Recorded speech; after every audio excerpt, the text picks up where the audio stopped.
Hey guys, alright, this is the final installation of this installment of this little series, and this one is a video response to why butcher rabbits, why butcher the poor cute things now.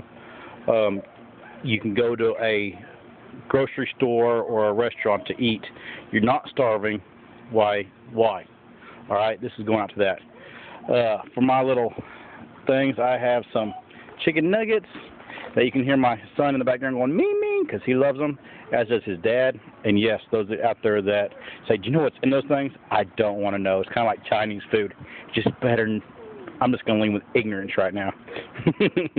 But I'm using them as a visual, and this is just a double meat, all right? And then we have these poor defenseless rabbits that I butchered today. All right, I'm going to tell you a story. There was a chick, and it was raised in a factory. At 1 day old, it was stuck on a truck.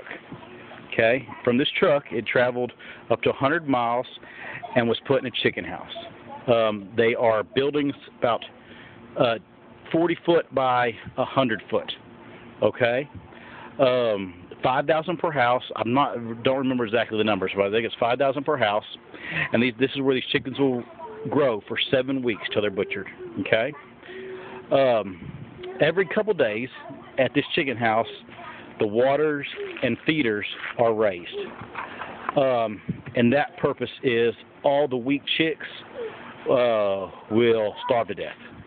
Only the strong will survive. And so every couple days, the animals are on the ground with shavings, and then the waters and feeders on little elevator things. So when they're actually I think they get the first 2 weeks free. They're on the ground, and after that they go to these lifting machines. And every couple of days they lift them. Well, as the chick is supposed to grow, it lifts, and so they're little nipple designs that they go like this, and the chick pecks at them. Okay, but the weak and anything that isn't growing like it's supposed to, that can't peck that, is killed, starves to death. People walk through every day, and depending on the weather or if something, the heat's wrong or something, pick up hundreds. You can pick up anywhere. The least I ever picked up was 50, the most a couple hundred chicks. As they get older, the first couple weeks you lose most of them because they're too small to drink the water, so they thirst to death usually because the food is a high protein chick, had medicated, fastest grower they can make. And so the chicks, my dog has a hairball, the chicks, when they can't reach that water nipple, they're dead within a matter of a couple hours because they're still eating that chick food and they have no water, and so they just choke on the food and kill themselves. And then let's say when they get them at 7 weeks, well, about 5 weeks you start having the problem with they have so much growth hormone in them and so much growing them that their legs start not working. And so at 5 weeks you have another batch that starts dying because they can't stand up anymore to reach the food. And they're spread legs, they can't walk straight, and so you lose some then too. All right. Well, then at 7 weeks, it's butcher time. Butcher time consists of a semi-truck coming with a forklift and these flat cages. Most of you've seen them driving down the road, seeing them in there, whether it's chickens or turkeys in it. It's the same thing. But you see them in there. Well, how that consists of is they put these cages in the middle. They get dividers and push all the chickens to the back side of the chicken house, okay? And they put wood dividers so they can't go nowhere. They're thick. They're side by side. And then 4 to 6 men go in there, and they chunk them in these little bitty cages. Now, they're getting paid by the pound, by how fast they can do it.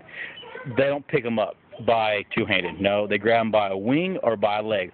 Whatever it takes to get them into that pen. If it breaks a leg or a wing, so be it. No, Logan. It's how fast they can get those chickens in that cage, okay? Like I said, breaking bones, that really isn't. They don't want to do it. It's not let's do that, but that's not a bother to them, okay? Now these chickens are stuck in a truck traveling from either 100 to 400 miles, and then they are unloaded into a cooling house where they try to keep them about, they want a little bit of hypothermia to kick in, because the animal can live longer in hypothermia without any problems. You know, the meat's still good, and so they put them in a cool building. Good thing is they don't want to keep them there very long because the death rate when they're that packed is pretty fast. When the chickens start going down the aisle, there's a status quo. The chicken, if the chicken's still warm, it can be used, even if it's already dead. If it's still warm, it can be used. And so, I mean, they don't want to get you sick or anything, but they also have to make money. You know, this is an industry. And so they are put, and then they are processed. The killing process is pretty humane. I think it's electric shock now, or it may just be cutting the throat. I don't remember. And that you know, I know we have to have it because of the amount of food Americans eat. But that's your chicken nuggets. That's what, and that's not even half of what they put in this crap that you eat. And I eat. I enjoy it. But that's chicken nuggets. Okay. Beef. I don't have much time on this video, but beef. The cow, it's easier. The calf is raised good. It's about 5 months on the mom. It goes to a feedlot where it's fed high protein, high medicated food. I don't know that about what age the cow's butchered at. I'm guessing it's about, if I remember right, 12 to 14 months. But they are put in tight compartments, and they're fed a mixture of feed and chicken litter. Because, you know, you got to think chicken litter has all that protein in the food that the chicken just poops straight out, so it's still good protein. So they mix that with your beef food to get your calves to grow off good to get fat, okay? And then they're butchered.